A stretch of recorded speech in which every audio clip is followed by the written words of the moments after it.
Sans attendre, le policier tire à bout portant.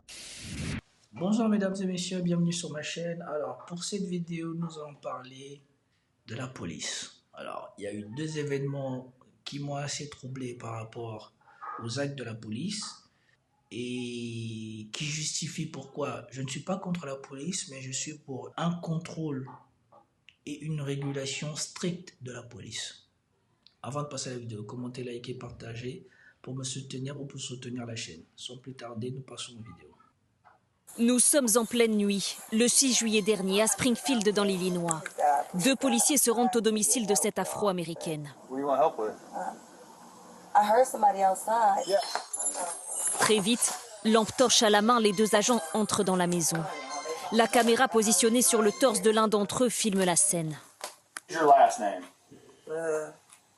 Lorsqu'il lui demande ses papiers d'identité, la jeune femme est confuse.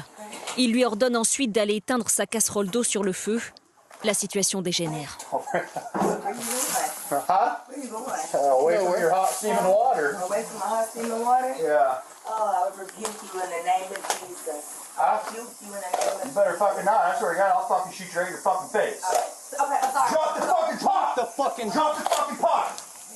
Sans attendre, le policier tire à bout portant.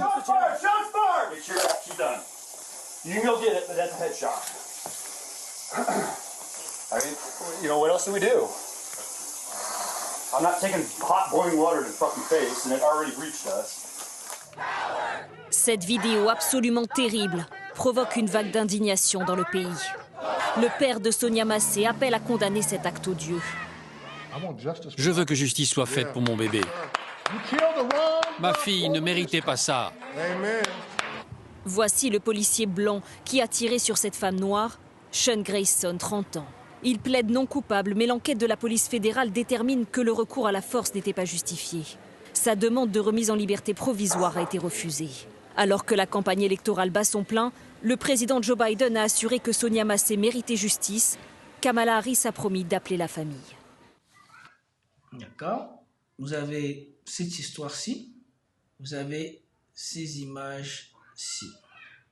Il est écrit « Info, : Royaume-Uni, choquant, brutalité policière. Un officier de la police du Grand Manchester assène des coups de pied et piétine sauvagement la tête de deux frères de confession musulmane sous les yeux de leur mère à l'aéroport de Manchester sous aucun motif ou sans aucun motif. » Bon, en tout cas, je vous laisse regarder les images.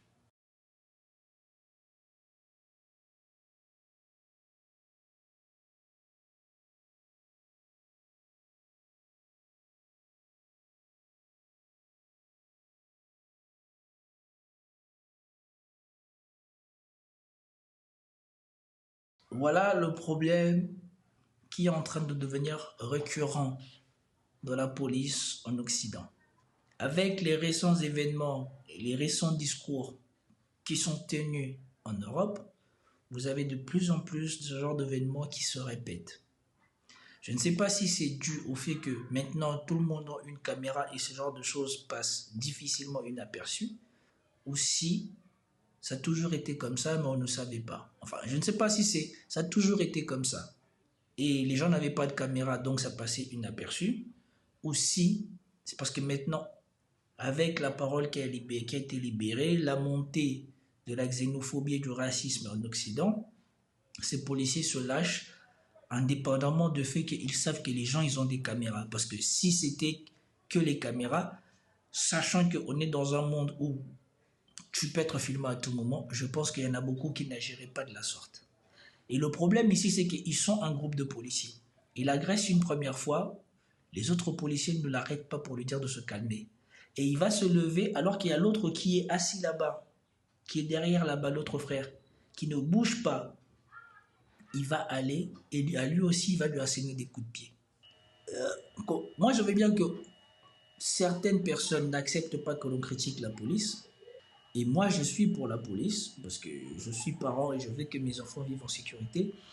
Mais comment voulez-vous que les gens soient pour la police quand on voit la police faire des choses pareilles? Il est facile de pointer du doigt les enfants des autres ou d'autres gens jusqu'à ce que ça vous arrive à vous-même. Je rappelle encore ici, comme je rappelle toujours, quand les gardes à vue n'étaient pas démocratisés aux infractions du code de la route, les Français jugeaient toujours à tort les gens qui étaient en garde à vue. Et ils trouvaient ça normal qu'on mette les gens en garde à vue. Et ils ne trouvaient rien à redire à la procédure de garde à vue. Mais quand on a démocratisé, ou en tout cas on a appliqué aux infractions du code de la route la garde à vue, beaucoup ont pleuré, beaucoup ont chouiné, beaucoup ont dit que c'était inhumain. C'est en ce moment-là qu'ils ont découvert ce que les autres subissaient. Et donc, quand vous voyez ce genre d'image, beaucoup, parce que c'est des musulmans, trouveront rien à y redire. Diront c'est normal. Ils étaient probablement soupçonnés de quelque chose ou ils ont fait quelque chose qui a justifié ça. Ça, c'est injustifiable. Voilà pourquoi la police doit être contrôlée de manière stricte et qu'on ne doit pas accepter n'importe qui dans la police. Même si c'est un métier de conviction, vaudrait mieux donner des conditions suffisantes pour que ce métier soit attrayant plutôt que de rendre ce métier déjà difficile et que ceux qui n'ont rien à y faire trouvent là l'occasion de pouvoir donner libre cours à leurs mauvaises pensées, à leur agressivité. Et il en est de même pour le policier qui abat cette femme qu'il a appelée. Imaginez-vous, vous appelez la police parce que vous vous sentez en insécurité et les policiers viennent, s'invitent chez vous, vous demandent d'éteindre votre bouilloire et vous dit qu'il vous a mis une balle dans la tête parce qu'il avait peur de votre eau chaude, tout en ayant bien vu que la dame a levé les mains, s'est baissée. Donc je ne comprends pas comment est-ce qu'elle peut se sentir en insécurité alors que la personne qui était à côté de la bouilloire a lâché la bouilloire et s'est mis à genoux ou s'est accroupi. Sans attendre, le policier tire à bout portant.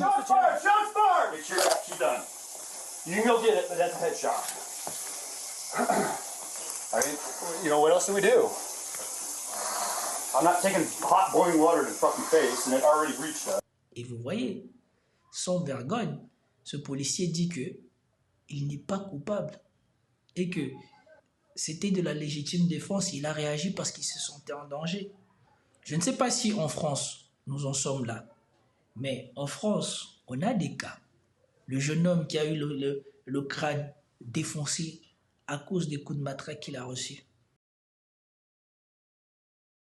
Trouvez-vous ça normal? Accepteriez-vous que votre enfant soit blessé par les policiers qui interviennent? D'autant plus que la plupart du temps, ces choses-là arrivent quand les gens sont maîtrisés. Accepteriez-vous que quand votre enfant, votre frère, peu importe la personne dont vous êtes proche, une fois maîtrisé, qu'on lui fasse ce genre de choses?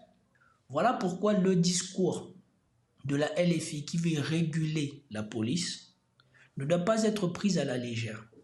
Parce que les conséquences d'une police incontrôlée sont dramatiques. Voilà pourquoi des discours comme celui de Jordan Bardella et des élus de droite qui défendent les excès et les méfaits de la police, quand on veut les corriger, est dangereux.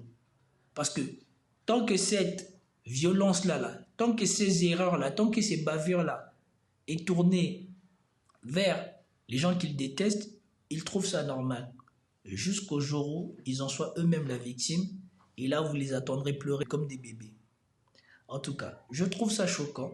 Je ne pouvais pas passer ça sous silence parce que c'est quelque chose qui me pèse, parce que j'ai toujours eu d'excellents rapports avec la police, malgré le fait que j'ai grandi dans le 93, malgré le fait que j'ai traîné un temps avec les GDN, j'ai fini ma vie de mineur sans casier judiciaire. Et je vis ma vie d'adulte sans casier judiciaire. Donc, j'ai toujours eu des bons rapports avec la police et ça me chagrine de voir que la police est en train de se transformer en autre chose. Qu'il y a de plus en plus de gens au sein de la police qui, pour des raisons injustifiées ou des raisons qu'on ignore, se sentent légitimes à agir de la sorte sur des citoyens ou sur des gens qui comptent sur eux pour être en sécurité. Alors, c'était tout pour cette vidéo. J'espère que vous avez apprécié. Si vous avez apprécié, commentez, likez, partagez et je vous dis à plus. Ciao.